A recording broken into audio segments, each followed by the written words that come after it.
भद्रं कर्णेभिः शृणुयाम देवा भद्रं पश्येमाक्षभिर्यजत्राः स्थिरैरङ्गैस्तुष्टुवाग्भुं सस्तनुभिः व्यशेमहि देवहितं यदायुः। गुरुब्रह्मा गुरुविष्णु गुरुदेवो महेश्वरः गुरुसाक्षात् परं ब्रह्म तस्मै श्री गुरुवे नमः। अखण्डमण्डलाकारं व्याप्तं येन चराचरं तत्पदं दर्शितं येन तस्मै श्री गुरुवे नमः।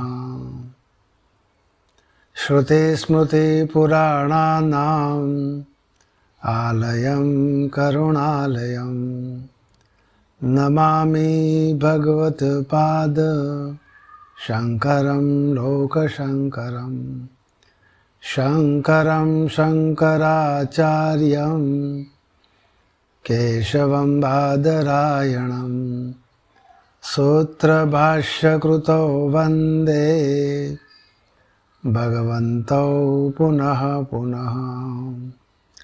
ईश्वरो गुरुरात्मेति मूर्तिभेदविभागिने व्योमवद्व्याप्तदेहाय दक्षिणामूर्तये नमः।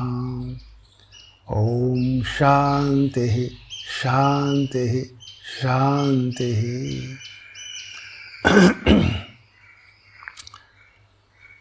मांडुक्य उपनिषद के कारिका के स्वरूप में 4 प्रकरण वाले इस ग्रंथ के प्रथम आगम प्रकरण पर स्वाध्याय चल रहा है। इस आगम प्रकरण के मूल मांडुक्य उपनिषद के 1 से लेकर 6 मंत्र और इन 6 मंत्र से संबंधित कारिका के स्वरूप में 1 से लेकर 9 श्लोक तक विचार किया था। पूर्व के स्वाध्यायों में 9 श्लोक तक विचार किया था। तत्पश्चात मूल मांडुक्य उपनिषद का 7वां मंत्र आत्मा का चतुर्थ पाद तुर्य पाद, इस मंत्र के पूर्व में बताए हुए चतुर्थ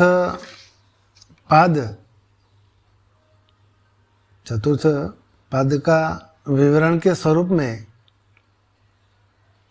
आद्य गुरु भगवान शंकराचार्य जी के द्वारा लिखे गए पूर्व भाष्य, इस पर भी हमने स्वाध्याय किया था। और कल जो हमने स्वाध्याय किया था वह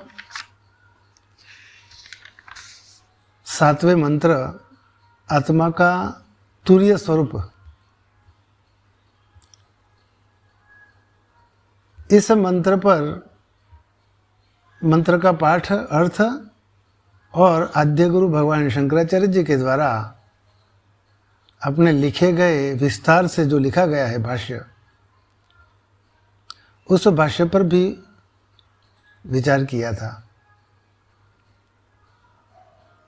आज के स्वाध्याय में इसी भाष्य का जो शेष भाग है उस पर स्वाध्याय करेंगे। तो ये जो आत्मा के 4 पादों का पूर्व के मंत्रों में जो निरूपण किया है, सर्वघ्नम ये तद ब्रह्म अयम आत्मा ब्रह्म सो अयम आत्मा चतुष्पाद, यह सब कुछ ब्रह्म ही है। जो प्रथम मंत्र से बताया ओम इति एतद अक्षरम, ओमित्येतद अक्षरम इदम सर्वम, यह सब कुछ ओमकार ही है और ओम ही ब्रह्म है और यह सब कुछ ब्रह्म ही है और यह आत्मा भी ब्रह्म ही है।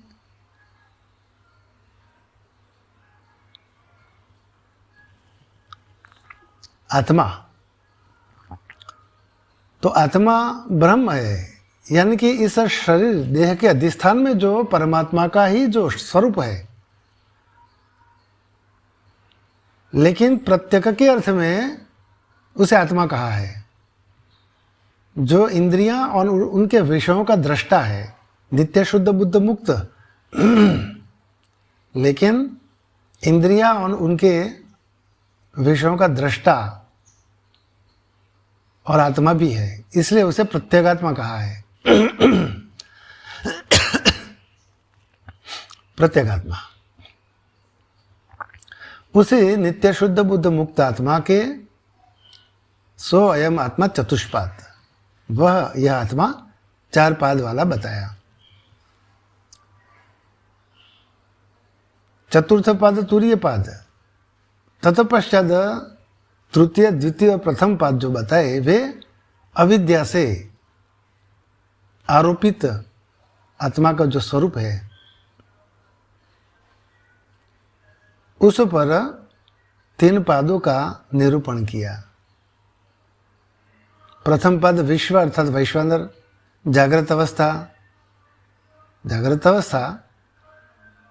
जागृत स्थान, बहिष्प्रज्ञ, बाहर के विषयों को ही प्रकाशित करने वाला,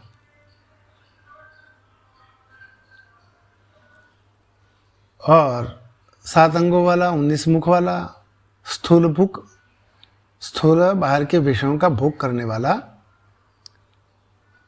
वैश्वानर प्रथम पाद। वैश्वानर अर्थात तो विश्व, संपूर्ण विश्व स्वरूप से जो पिंडात्मा है उनसे वह वैश्वानर अभिन्न है, इसलिए प्रथम पद वैश्वानर कहा गया।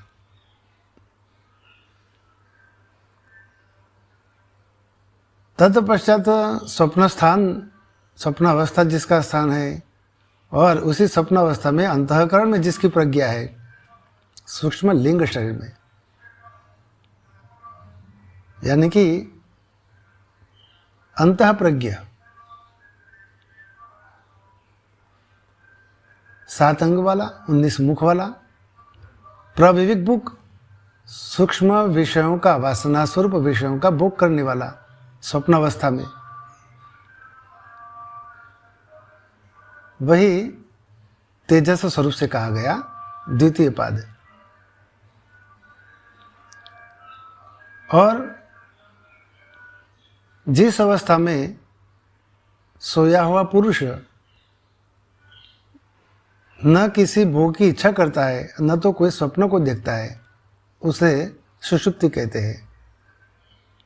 यत्र सुप्तो न कंचन कामम कामयते न कंचन स्वप्नम पश्यति तथा सुषुप्तम, उसे सुषुप्ति कहा। गाढ़ निद्रा, जहाँ कोई स्वप्न भी नहीं होता और जागृतकालीन किसी विषयों का अनुभव भी नहीं करता, अथवा तो कोई भोग की इच्छा भी नहीं करता।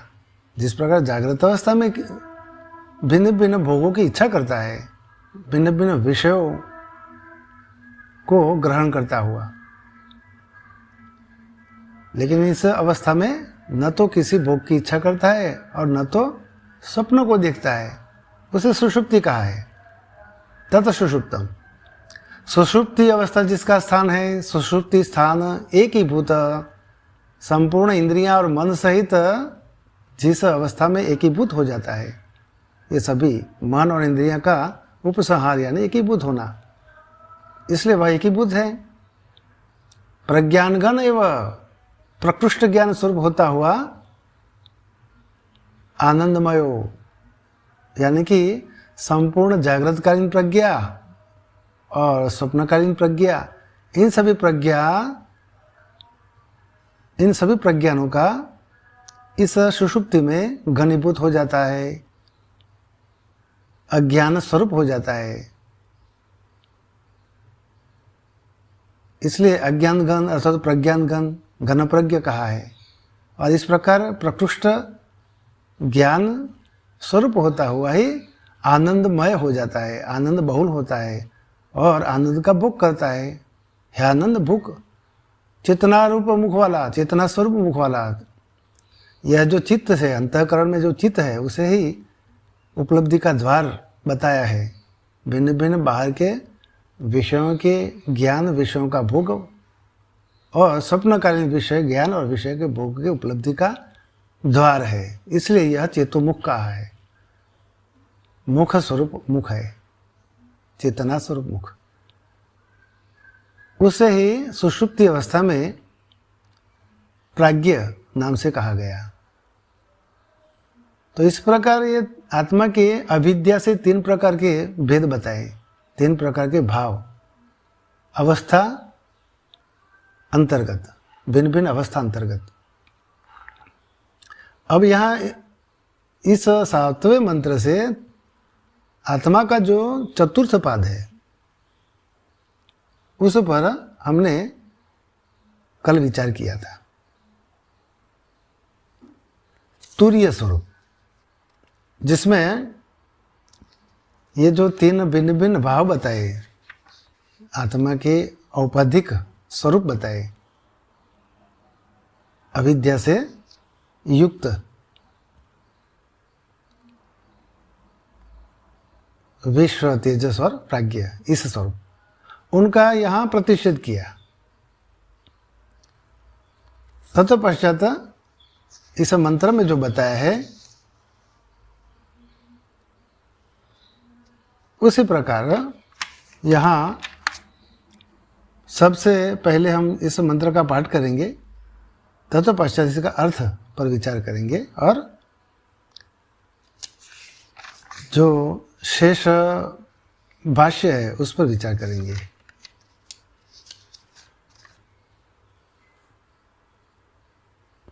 तुरीय का स्वरूप 7वां मंत्र,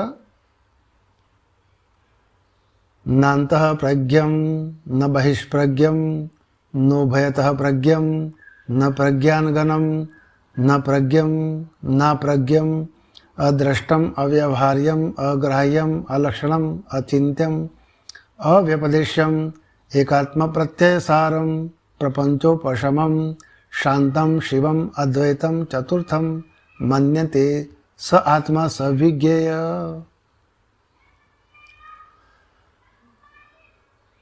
चतुर्थम मन्यन्ते, चतुर्थम मन्यन्ते, विद्वजन चतुर्थ तुरीय को ऐसा मानते हैं कि वह न अंतःप्रज्ञ है, न अंतःप्रज्ञ यानी तेजस के स्वरूप से, अविद्या से, आत्मा जो अविद्या से वश होता हुआ स्वप्न अवस्था में तेजस के स्वरूप से ये सूक्ष्म वासना स्वरूप विषयों का ही प्रकाशित करने वाला अंतःप्रज्ञ, तो ये अविद्या से है, इसलिए वह इस प्रकार का नहीं है, अविद्या जनित स्वरूप है इसका, इसलिए वह अंतःप्रज्ञ नहीं है। न बहिष्प्रज्ञम, इसी प्रकार वह बहिष्प्रज्ञ भी नहीं है। जागृतकालीन विश्व के स्वरूप से बाहर के विषयों का जो प्रकाशित करने वाला होता है अविद्या से, वह भी नहीं है। न उभयतः प्रज्ञम, यानी कि न उभयतः यानी अंतः बहि प्रज्ञ है। अंतः और बहि इन दोनों के बीच का जो स्थान है, अवस्था, वह उभयतः कहा है उसे, वह भी नहीं है। अर्थात अंतर्बहि प्रज्ञ भी नहीं है, न प्रज्ञानघन, प्रज्ञानघन भी नहीं है, न प्रज्ञ है और न अप्रज्ञ है, बल्कि अदृष्ट, अव्यवहार्य, अग्राह्य, अलक्षण, अचिंत्य, अव्यपदेश, एकात्म प्रत्ययसार, प्रपंच का उपशम, शांत शिव अद्वैत रूप है। शांत शिव और अद्वैत रूप है, और वही आत्मा है और वही साक्षात जानने योग्य है। चतुर्थ पाद, तुरीय पाद, वही जानने योग्य है।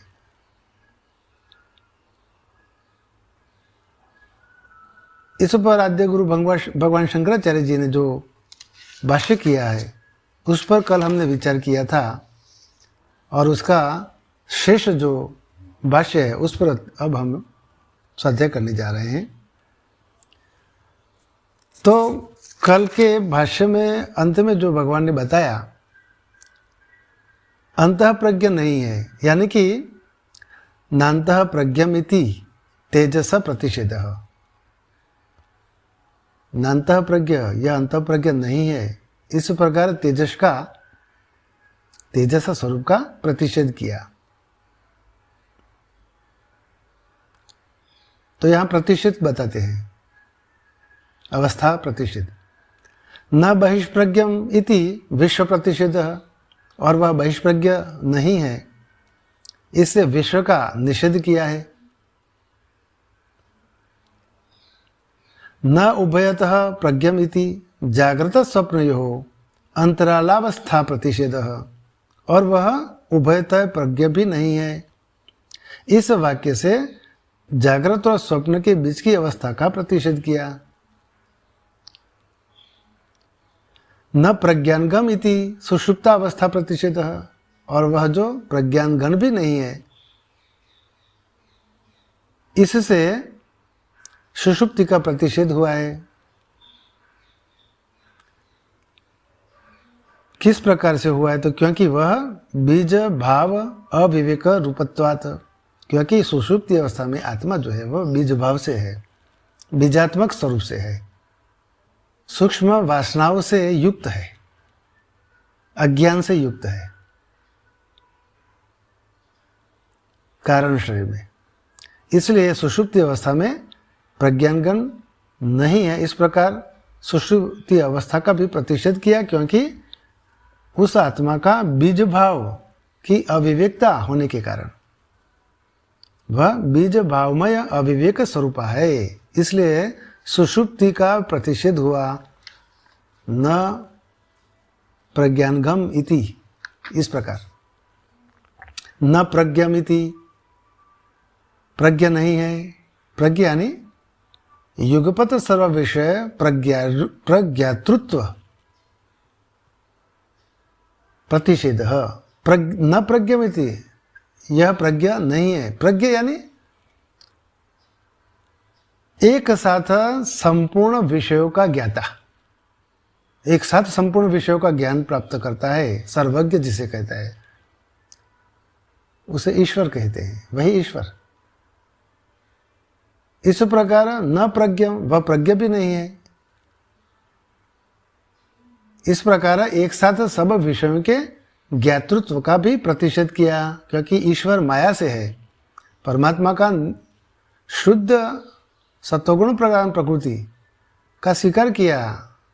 इस प्रकार वे सर्वज्ञत्व इत्यादि लक्षण वाले हैं, सर्व के शासक, लेकिन है तो औपाधिक स्वरूप माया की, इसलिए उन्हें प्रज्ञ कहा है।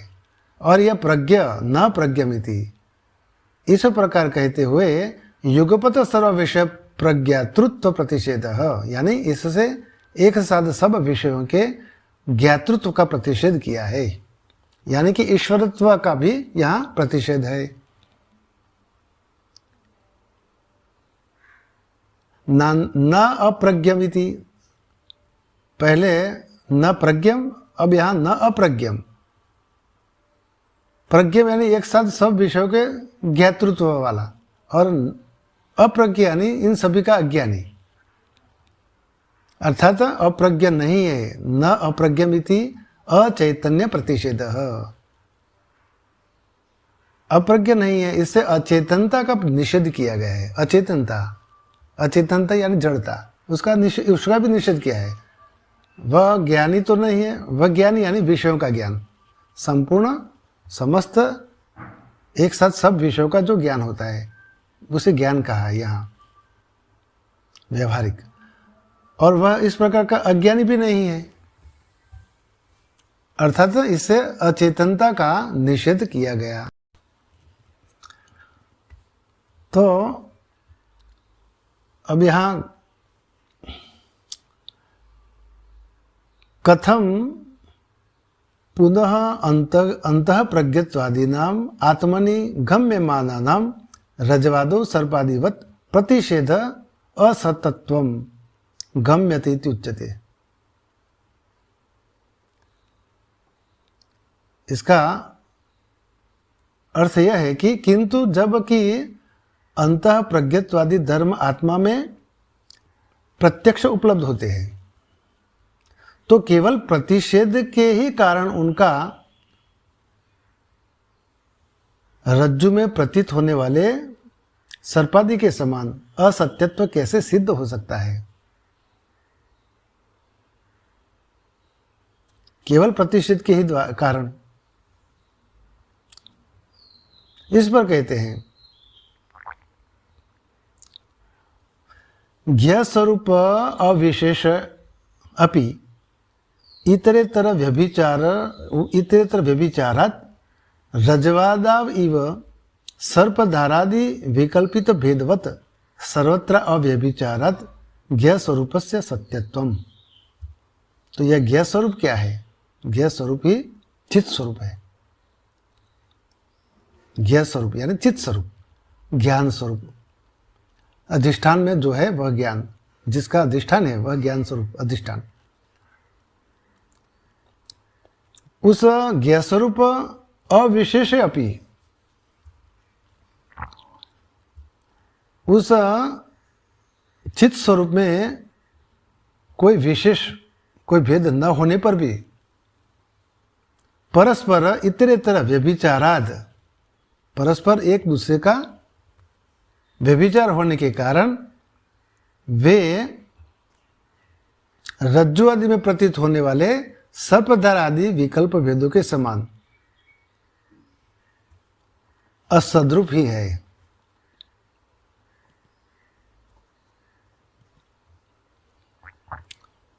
बराबर। ज्ञ स्वरूप अविशेषे अपि इतरेतर व्यभिचाराद रज्वादि इव सर्पधारादि विकल्पित भेदवत। तो रज्जु आदि में सर्पादि जो विकल्प है, सर्पधारा, भूत छिद्र इत्यादि जो विकल्प है, उनके समान, उनके जो भेद है, उनमें जो भेद है उनके समान, उनके चित स्वरूप में कोई भेद न होने पर भी ये रजवादी जो है, रज्जु सर्प धारा इत्यादि, अरे रज्जु पर जो सर्प धारा और बुच्छिद्र इत्यादि जो आरोपित विकल्प बताए हैं, उनके में उनमें जो भेद है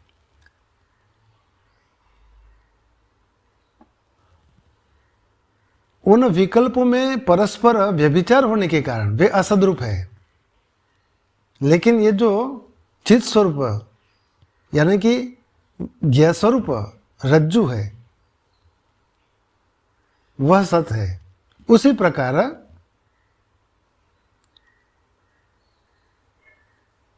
प्रकार ये जो चित स्वरूप है आत्मा,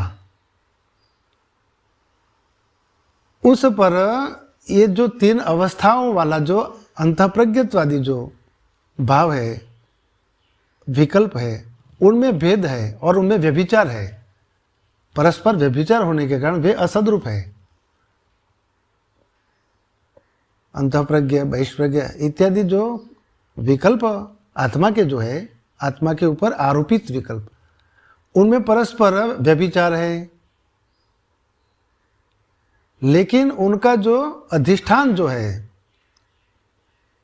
अधिष्ठान जो जिसे ज्ञ कहा है, चित ज्ञान स्वरूप, चित यानी ज्ञान स्वरूप, ज्ञान स्वरूप अधिष्ठान आत्मा, उसमें कुछ किसी भी प्रकार का कोई व्यभिचार नहीं है, इसलिए वह सतरूप है, इसलिए वह सत्य है।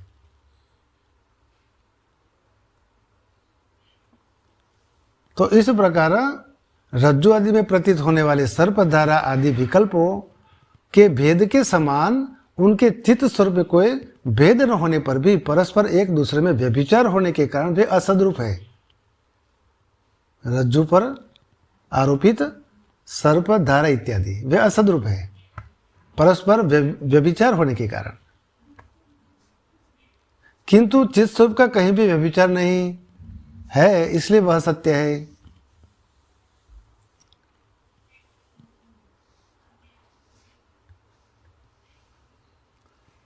आगे भगवान लिखते हैं, सुषुप्त व्यभिचार इति चेन्न, यदि कहो कि सुषुप्ति में उनका अथवा तो उसका व्यभिचार होता है, तो ऐसा कहना भी ठीक नहीं है।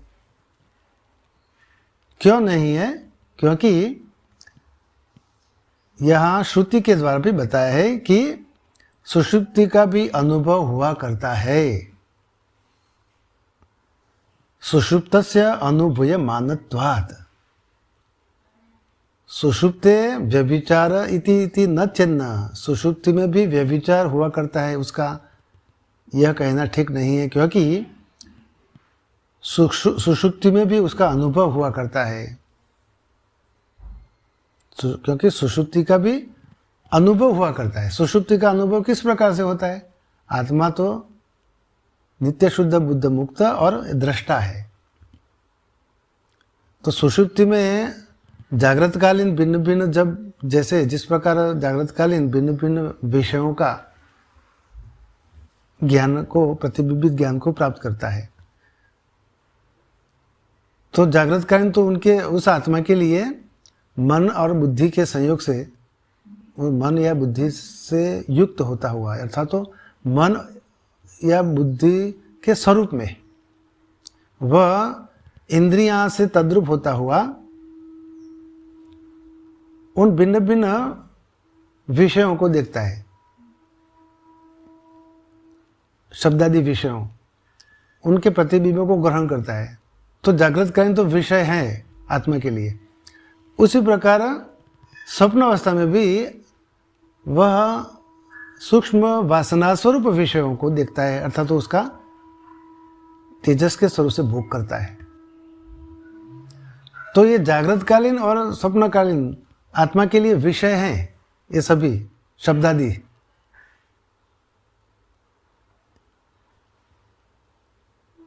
लेकिन यहाँ सुषुप्ति में तो ये सभी इंद्रियां और मन सहित सबका उपसंहार हो जाने के कारण सुषुप्ति में कोई भी विषय नहीं होता, सुषुप्ति में कोई विषय नहीं होता आत्मा के लिए। लेकिन ये सभी विषय जो हैं वे अज्ञान स्वरूप है। जागृतकालीन और स्वप्न अवस्था में, सभी दोनों अवस्थाओं में ये जो विषय हैं वे अज्ञान से हैं, तो अज्ञान स्वरूप समस्त विषयों का यह घनीभूत हो जाता है इस सुषुप्ति अवस्था में, यानी कि शेष केवल अज्ञान ही रहता है। तो ये सुषुप्ति अवस्था में आत्मा अज्ञान का अनुभव करता है।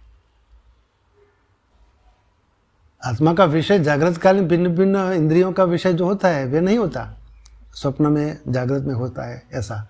लेकिन यहाँ उस आत्मा का विषय अज्ञान है और अज्ञान का अनुभव करता है। इसलिए तो गाढ़ निद्रा से जगे हुए पुरुष कहता है कि मैं सुख से सोया, तो सुख से सोया ये अनुभव किसने किया? सुखपूर्वक सोने का अनुभव करने वाला कौन है? और आगे कहते कि मैं सुखपूर्वक सोया और मुझे कुछ भी पता नहीं चला, तो यह कुछ भी नहीं पता चला, मैंने कुछ भी नहीं जाना। ये जो अनुभव है, ये आत्मा का अनुभव सुषुप्ति में भी होता है। जैसा कि विज्ञाता की विज्ञाति का लोप नहीं होता, ये जो श्रुति में बताया है बृहद आरण्यक उपनिषद 4th अध्याय 3 ब्राह्मण 30वें मंत्र से जो बताया है, न ही विज्ञातु विज्ञाते विपरिलोपो विद्यते, नहीं विज्ञातु विज्ञाते विपरिलोपो विद्यते, यानी विज्ञाता की विज्ञाति का लोप नहीं होता। विज्ञाता जिस अवस्था में जिस अज्ञान का अनुभव करता है सुषुप्ति में, वही जागृत अवस्था में होता हुआ उस सुषुप्तिकालीन उस विज्ञाति जो होती है, यानी कि उसके अनुभव की जो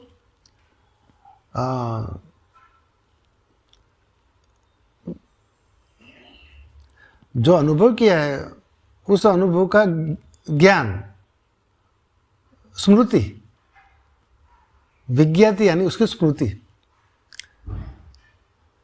सुषुप्ति अवस्था में अज्ञान का अनुभव किया, यानी विज्ञाता ने जो अनुभव किया सुषुप्ति अवस्था में अज्ञान का, उसी विज्ञाति यानी उसकी स्मृति जागृत कालीन रहती है।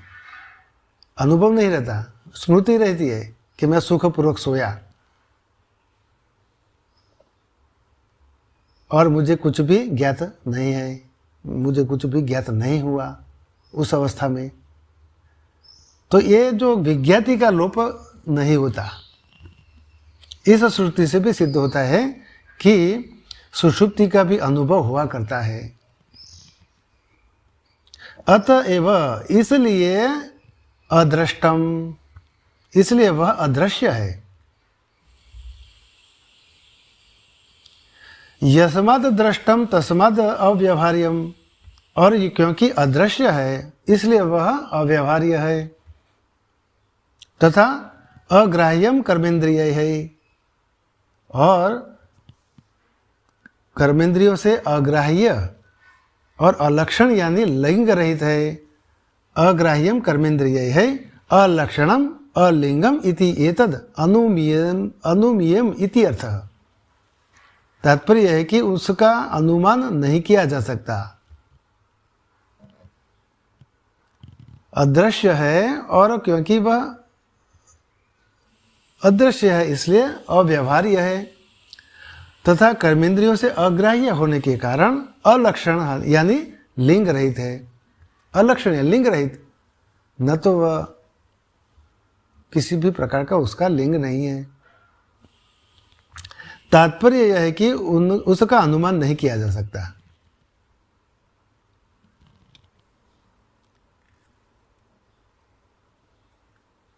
अलक्षणम अलिंगम इति तद अनुमीयम इति अर्थ। तद अननुमीयम यानी उसका अनुमान नहीं किया जा सकता इति अर्थ। अतएव अचिंत्यम, इसलिए तो वह अचिंत्य है। अतएव अव्यपदेशम, अतएव अव्यपदेशम शब्दों के द्वारा उसका कथन नहीं किया जा सकता, अकथनीय है। अतएव अव्यपदेशम शब्दों के द्वारा उसके वर्णन कथन नहीं किया जा सकता। यथा वाचो निवर्तन्ते, जहाँ से वाणी लौट आती है वही वाणी से उसका वर्णन नहीं किया जा सकता, शब्दों द्वारा उसका कथन नहीं किया जा सकता, अकथनीय है। एकात्म प्रत्यय सारम जागृदादि स्थानेषु एको अयम आत्मा इति अव्यभिचारी यह प्रत्यय तेन अनुसरणीयम। एकात्म प्रत्यय सारम किस प्रकार से है, अर्थात जागृत आदि स्थानेषु, जागृत आदि स्थानों में एक ही आत्मा है। जागृत आदि स्थानेषु एको अयम आत्मा इति अव्यभिचारी, ऐसा जो अव्यभिचारी यह प्रत्यय अव्यभिचारी प्रत्यय है, यानी कि जागृत आदि तीनों स्थानों में एक ही आत्मा अव्यभिचारी है। जागृत अवस्था, स्वप्न अवस्था, सुषुप्ति अवस्था, अवस्था भेद लेकिन संवित एक ही, संवित यानी ज्ञान यानी आत्मा, उसमें कोई भेद नहीं है। अवस्था में भेद है लेकिन आत्मा में कोई भेद नहीं है, वह एक ही है। जागृत आदि स्थानों में एक ही आत्मा है।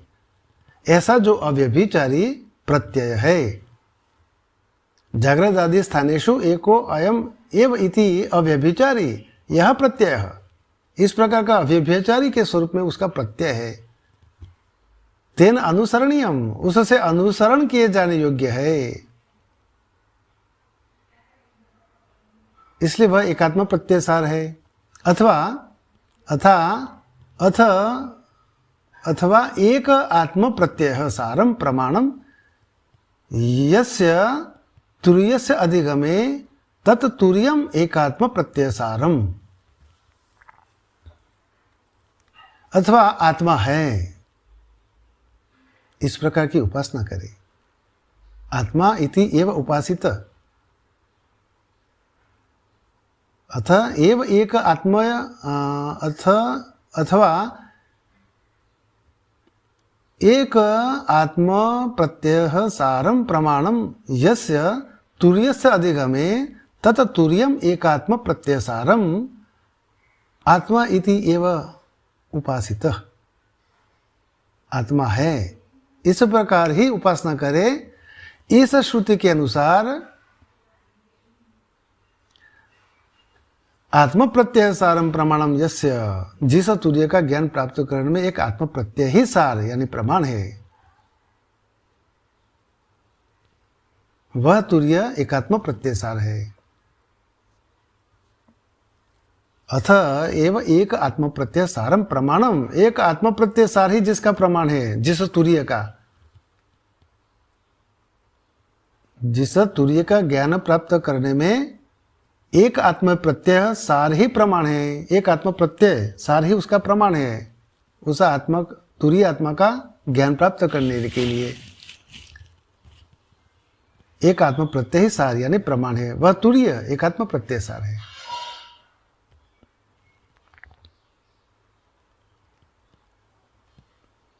आगे भगवान लिखते हैं, अंतः प्रज्ञत्वादि स्थान आत्म अंतः प्रज्ञत्वादि स्थानी धर्म प्रतिषेध कृत। अब यह अंतः प्रज्ञत्वादि जो अवस्था है, उनमें जो आत्म अंतः प्रज्ञत्वादि स्थानी जागृत आदि अवस्थाओं के जो अभिमानी, स्थानी यानी अभिमानी, जिस स्थान में जो स्थित है, अविद्या से युक्त, अविद्या से वशीभूत होता हुआ जिस स्थान में आत्मा स्थित है, ऐसे अंतःप्रज्ञत्वादि स्थानीयों जागृत आदि अवस्था के जो अभिमानियों है, जागृत स्थान में जो अभिमान करने वाला है वह विश्व नाम वाला है। स्वप्नावस्था में जिसने अभिमान किया तो वह तेजस नाम से कहा गया, सुषुप्ति में अभिमानी प्राज्ञ से कहा गया। इस प्रकार का जो अंतःप्रज्ञत्वादि स्थानीयों यानी कि अंतःप्रज्ञ आदि स्थान में जो उसका अभिमानी जो आत्मा है, उसके धर्मों का प्रतिषेध किया गया। अब प्रपंचोपशम इति जागृत आदि स्थान धर्म अभाव उच्यते। तो अंतः प्रज्ञा आदि स्थानीय धर्म प्रतिषेध, अंतः प्रज्ञा आदि जो जागृत आदि स्थानों में जो अभिमान करने वाला आत्मा का स्वरूप बताया, उनका प्रतिषेध कर दिया। अब क्या होता है, अब प्रपंचोपशम, इस प्रकार जागृत आदि स्थान धर्म अभाव, ये जागृत आदि जो स्थान बताए, जागृत अवस्था, सुषुप्ति अवस्था, स्वप्न अवस्था, ये सभी अवस्था जो है उनके धर्मों का अभाव बताना है। किस प्रकार से, प्रपंचोपशम इत्यादि से।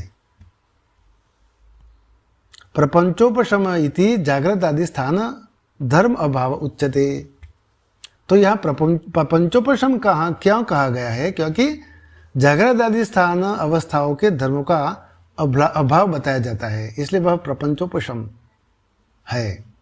आत्मा में किसी प्रपंच नहीं है, किसी प्रकार की अवस्था, न तो जागृत अवस्था है, न स्वप्न अवस्था है, और न तो सुषुप्ति अवस्था है।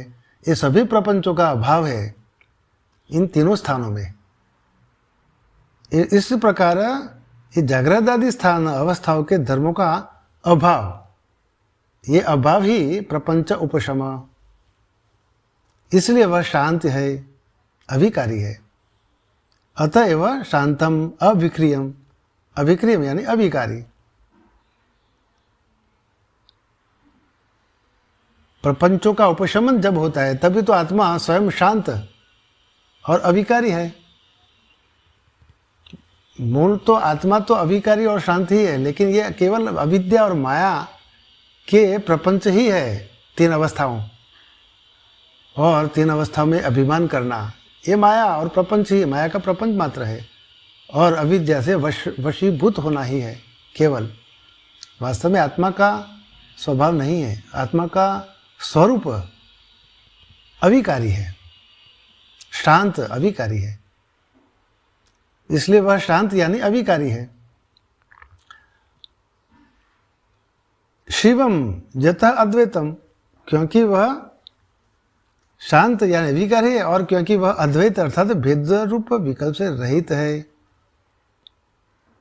अद्वैत है, भेद रूप विकल्प से रहित है, किसी भी प्रकार का आत्मा में कोई भेद नहीं है।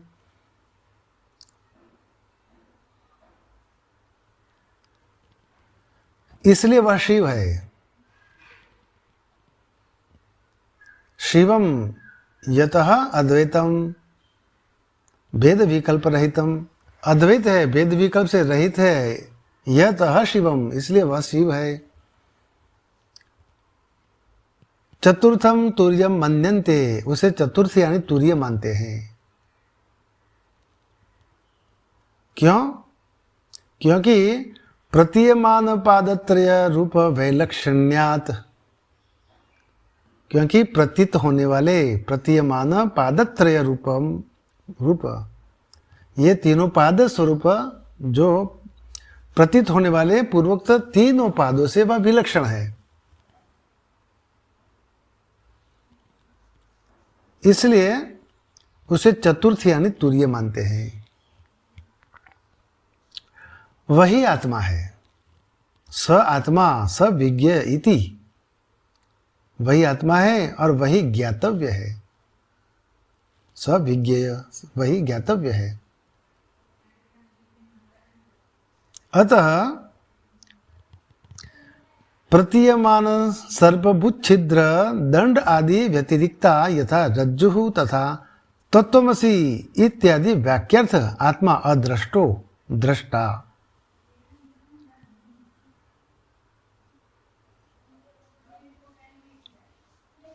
अतः जिस प्रकार सर्प भूच्छिद्र दंड आदि व्यतिरिक्ता यथा रज्जु तथा प्रतीयमान सर्प भूच्छिद्र दंड इत्यादि व्यतिरिक्ता यथा रज्जु, जिस प्रकार रज्जु अपने में प्रतीत होने वाले सर्प दंड और भूच्छिद्र आदि से सर्वथा भिन्न है, जिस प्रकार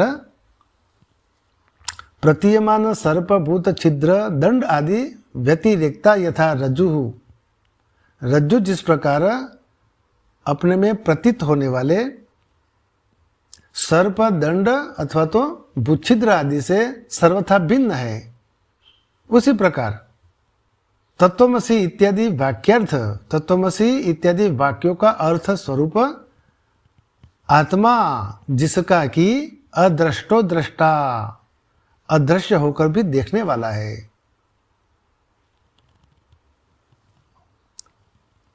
दृष्टा की दृष्टि का लोप नहीं होता, न ही दृष्टुः दृष्टेः विपरिलोपो विद्यते, न ही दृष्टुः दृष्टेः विपरिलोपो विद्यते, दृष्टा की दृष्टि का लोप नहीं होता। तत्वमसि इत्यादि वाक्यों का यह अर्थ स्वरूप ही ये श्रुतियां बताई है। अदृष्टो दृष्टा, अदृश्य होकर भी वह दृष्टा है, सबके अधिष्ठान में है, उसकी सत्ता से ही सब कुछ भाषित होता है।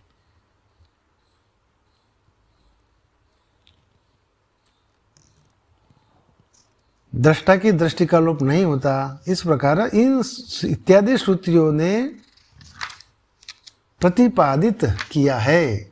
इत्यादि भी उक्तो यह, इत्यादि श्रुतियों ने प्रतिपादित किया है अपने में अध्यस्त जागृति अवस्था से सर्वावस्था भिन्न है।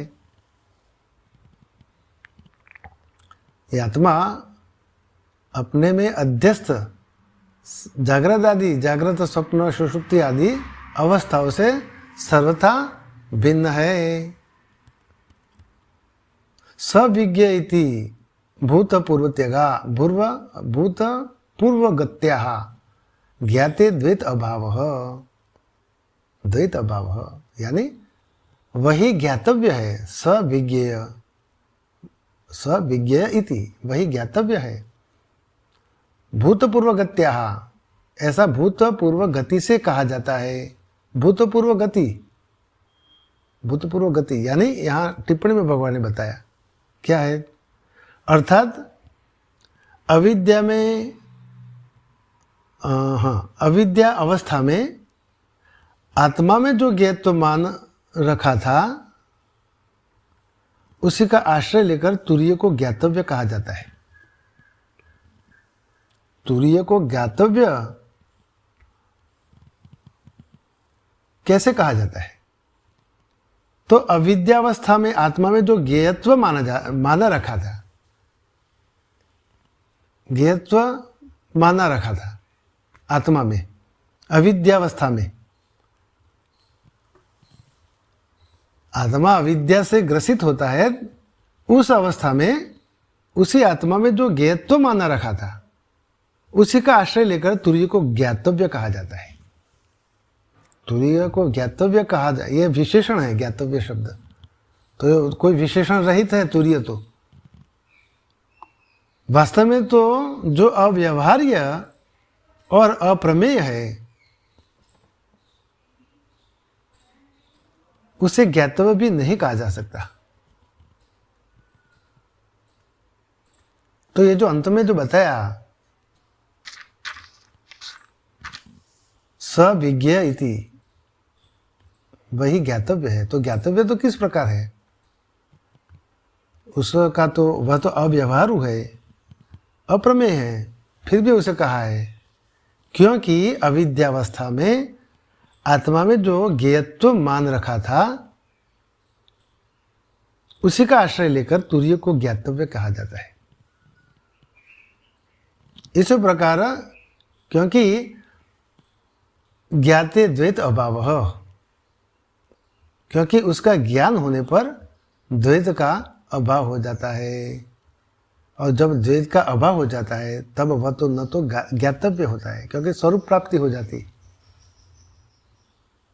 यदि स्वरूप प्राप्ति हो जाए, स्वयं आत्मस्वरूप हो जाता है, तो उसके लिए ज्ञातव्य शब्द प्रयोग नहीं किया जा सकता क्योंकि वह अव्यवहारु हो जाता है, अप्रमेय हो जाता है।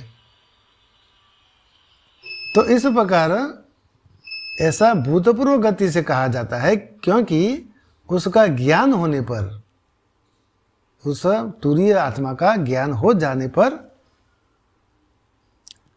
द्वैत का अभाव हो जाता है, और ये सब ज्ञातव्य इत्यादि द्वैत में ही है।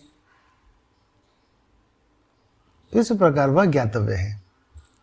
तो ये आज का स्वाध्याय यहाँ पूर्ण होता है, और ये आद्य गुरु भगवान शंकराचार्य जी के द्वारा जो भाष्य है वह भी यहाँ समाप्त होता है। 10वां मंत्र, अब यहाँ यह 7वां मूल मांडुक्य उपनिषद का मंत्र यहाँ पूर्ण हुआ, लेकिन अब ये जो 7वां मंत्र है इसके संदर्भ में कारिका के स्वरूप में जो 10वें नंबर का जो श्लोक है उस पर हम कल विचार करेंगे। 10वां नंबर, 10, 11वां, 12वें, 13वां, अच्छा